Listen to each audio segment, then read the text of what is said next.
ಅನಾಥ ವಾಹನಗಳು ಒತ್ತುವರಿತಿರುವ ನಿಮ್ಮ ಸಹಕಾರ ನೋಡಿ ಇದೆಲ್ಲ ಸಮಸ್ಯೆಗಳು ನಾವು ಕೂಡ ನೋಡ್ತಾ ಇದ್ದು ಮತ್ತು ನಮ್ಮ ಹಂತದಲ್ಲೂ ಕೂಡ ನಾವು ಪೊಲೀಸ್ ಇಲಾಖೆಯವರಿಗೆ ಇವರಿಗೆಲ್ಲ ಹೇಳ್ತಾ ಇದ್ದು ಈ ಏನು ಬಿಟ್ಟೋಗಿರುವಂಥ ವಾಹನಗಳು ರಸ್ತೆಗಳಲ್ಲಿ ವಾರಗಟ್ಟಲೆ ತಿಂಗಳಗಟ್ಟಲೆ ವರ್ಷಾನುಗಟ್ಟಲೆ ಬಿಟ್ಟೋಗಿರುವಂಥದ್ದು ಅದು ತೆರವುಗೊಳಿಸ್ಬೇಕು. ಅಂದರೆ ಎಲ್ಲಿಗೆ ತೊಗೊಂಡೋಗ್ಬೇಕು, ಅದಕ್ಕೆ ಪ್ರೊಸೀಜರ್ ಏನು ಮತ್ತು ಅದಕ್ಕೆ ಒಂದು ರೀತಿಯ ಕಾರ್ಯಾಚರಣೆ ಮಾಡ್ತಕ್ಕಂಥದ್ದಕ್ಕೆ ಸ್ಪಷ್ಟವಾದಂಥ ಮಾರ್ಗಸೂಚಿಗಳು ಇರಲಿಲ್ಲ.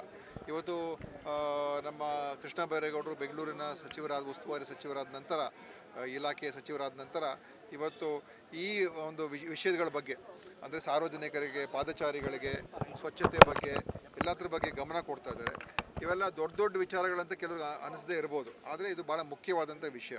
ಯಾಕೆಂತ ಹೇಳಿದರೆ ಪ್ರತಿಯೊಬ್ಬರು ಕೂಡ ಈ ನಗರದ ಒಂದು ಬೆಳವಣಿಗೆ, ನಗರದ ಸ್ವಚ್ಛತೆ, ನಗರದ ಸೌಂದರ್ಯೀಕರಣ, ಈ ನಗರ ನಮ್ಮ ಬೆಂಗಳೂರು ಅಂತ ಹೆಸರು ನಾವು ಕೊಟ್ಟಾಗ, ನಮ್ಮ ಬೆಂಗಳೂರು ಅಂತ ನಾವು ಒಂದು ಬಿರುದನ್ನು ಕೊಟ್ಟಾಗ, ನಮ್ಮ ಬೆಂಗಳೂರು ಅಂದರೆ ಏನರ್ಥ, ಇದು ಎಲ್ಲರದು ಅಂತ.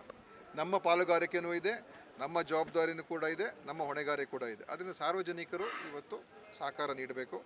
ಆ ದೃಷ್ಟಿಯಿಂದ ಇವತ್ತು ಈ ಏನು ಬಿಡಾಡಿ ವಾಹನಗಳಿದೆ ಅದನ್ನು ರಸ್ತೆಗಳಿಂದ ಯಾರೂ ಬರ್ದೇನೆ ಹೋದರೆ ಅದನ್ನು ಅಲ್ಲಿಂದ ತೆರವುಗೊಳಿಸಿ ಸ್ಥಳಾಂತರ ಮಾಡಿ ನಂತರ ಅದನ್ನು ಕಾನೂನು ಪ್ರಕಾರ ಹರಾಜು ಮಾಡ್ತಕ್ಕಂಥ ಒಂದು ಕೆಲಸ. ಇದು ಖಂಡಿತ ಒಳ್ಳೆಯದು, ಸಾರ್ವಜನಿಕರಿಗೂ ಒಳ್ಳೆಯದು, ಪಾದಚಾರಿಗಳಿಗೂ ಒಳ್ಳೆಯದು, ವಾಹನ ಸಂಚಾರಕ್ಕೆ ಒಳ್ಳೆಯದು ಮತ್ತು ಅದಕ್ಕಿಂತ ಹೆಚ್ಚಾಗಿ ಇದರಿಂದ ಭಾಳಷ್ಟು ಒಂದು ಕೆಟ್ಟ ಒಂದು ಅಲ್ಲಿ ಈ ಕಸದ ರಾಶಿ ಆಗ್ತಾಯಿತ್ತು. ಆ ವಾಹನಗಳ ಕೆಳಗಡೆ ಗುಡ್ಸೋಕ್ಕಾಗೋದಿಲ್ಲ, ಅಲ್ಲೇ ಎಲ್ಲ ಕಸ ರಾಶಿ ಸೇರಿಕೊಂಡು ದೊಡ್ಡ ಒಂದು ನಾಥ ಕೂಡ ಬರುವಂಥ ಪರಿಸ್ಥಿತಿಗಳು ಬರ್ತಾಯಿತ್ತು.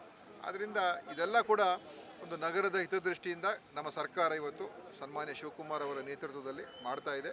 ಇದನ್ನು ನಾವೆಲ್ಲರೂ ಕೂಡ ಸಹಕಾರ ಕೊಡಬೇಕು. ಏನಾದರೂ ಸಣ್ಣ ಪುಟ್ಟ ಸಮಸ್ಯೆಗಳಾಗ್ಬೋದು, ಇಲ್ಲ ಅಂತ ಹೇಳೋಲ್ಲ.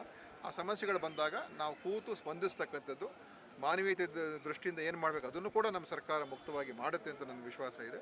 ಅದನ್ನು ಆ ನಿಟ್ಟಿನಲ್ಲಿ ಇವತ್ತು ಈ ಬೆಂಗಳೂರಿನ ಒಂದು ಬೆಳವಣಿಗೆ, ಒಂದು ಕಡೆ ಮೂಲಭೂತ ಸೌಕರ್ಯಗಳು, ಇನ್ನೊಂದು ಕಡೆ ಸ್ವಚ್ಛತೆ, ಸೌಂದರ್ಯೀಕರಣ ಎರಡನ್ನು ಕೂಡ ಮಾಡೋದಕ್ಕೆ ನಮ್ಮ ಸರ್ಕಾರ ಹೊರಟಿದೆ.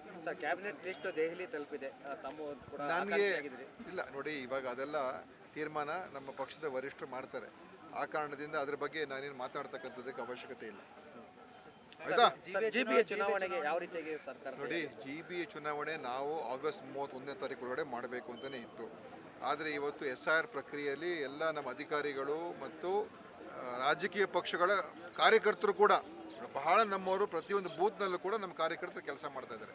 ಈ ಮಧ್ಯದಲ್ಲಿ ಚುನಾವಣೆ ಮಾಡೋದಕ್ಕೆ ಸಾಧ್ಯ ಇಲ್ಲ ಅಂತ ಹೇಳಿ ಈ ಸಮಸ್ಯೆ ಬಂದಾಗ ಸರ್ವೋಚ್ಚ ನ್ಯಾಯಾಲಯಕ್ಕೆ ನಮ್ಮ ಸರ್ಕಾರದಿಂದ ವಕೀಲರು ಕೂಡ ಹೋಗಿ ಅವರು ಕೂಡ ಪ್ರಸ್ತಾವನೆ ಸಲ್ಲಿಸಿದ್ದಾರೆ. ಆದ್ದರಿಂದ ಇವತ್ತು ಅದನ್ನು ಅವ್ರ ಮಾನ್ಯತೆ ಕೊಟ್ಟು ಇವತ್ತು, ಯಾಕಂದರೆ ಇದು ಸಹಜವಾದಂಥ ಒಂದು ಸಮಸ್ಯೆ, ಇದು ಈ SIR ಇಂದ ಬಂದಿರುವಂಥದ್ದು, ಅದಕ್ಕೆ ಟೈಮ್ ಕೊಟ್ಟಿದ್ದಾರೆ. ಖಂಡಿತ ಇದಕ್ಕಿಂತ ಮುಂದೆ ಹೋಗುವಂಥ ಪ್ರಶ್ನೆ ಬರೋಲ್ಲ. ಡಿಸೆಂಬರ್ 31ನೇ ತಾರೀಕು ಒಳಗೆ ಖಂಡಿತವಾಗಿಯೂ ಚುನಾವಣೆ ಆಗುತ್ತೆ ಮತ್ತು ನಗರ ಪಾಲಿಕೆ ಚುನಾವಣೆಗಳು ನಡೀತದೆ. If you like this video, ಬೇಗ ಲೈಕ್ ಮಾಡಿ, ಕಾಮೆಂಟ್ ಮಾಡಿ, ಶೇರ್ ಮಾಡಿ ಹಾಗೂ ಯೋಯೋ ಟಿವಿ ಕನ್ನಡವನ್ನು ಸಬ್ಸ್ಕ್ರೈಬ್ ಮಾಡಿ.